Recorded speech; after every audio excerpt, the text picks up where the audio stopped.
hope over America and hope over heroin. Mike Bucher, the pastor who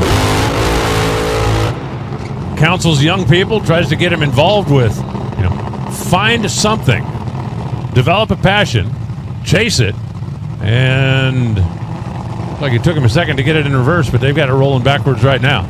Mike Bucher did not make the run yesterday, and that's why he is coming up first, as I mentioned in the pro stock portion of the program. This run order is performance yesterday upside down, and since Mike Bucher did not make the run yesterday, he's first. See on the mud flaps of those cars, the picture of the young lady on that race car. That is Mike Bucher's daughter, Abby, who unexpectedly lost her life a year ago. Mike, who spends so much of his time helping people overcome addiction, his daughter had these keys to life. Mike decided, you know what better way to honor her than to put those keys to life on the race car that I get to pilot this weekend.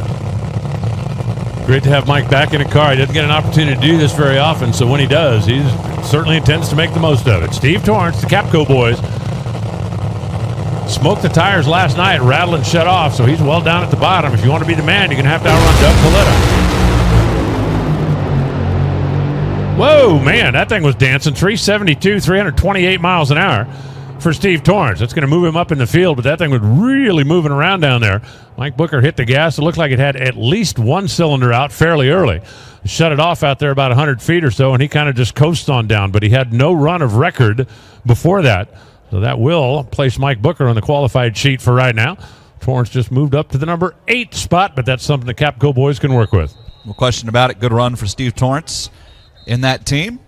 Come back this evening, final run of the session, and try to break into the 6s. We know that car's certainly capable of that. And just from talking to the crew members today, or some of the crew chiefs, they think the track's pretty much going to be comparable to what we had yesterday.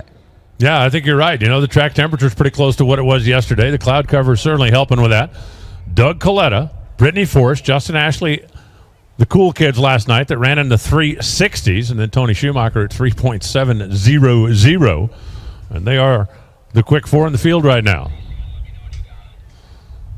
Sean Langdon, Clay Milliken rolling around the corner now.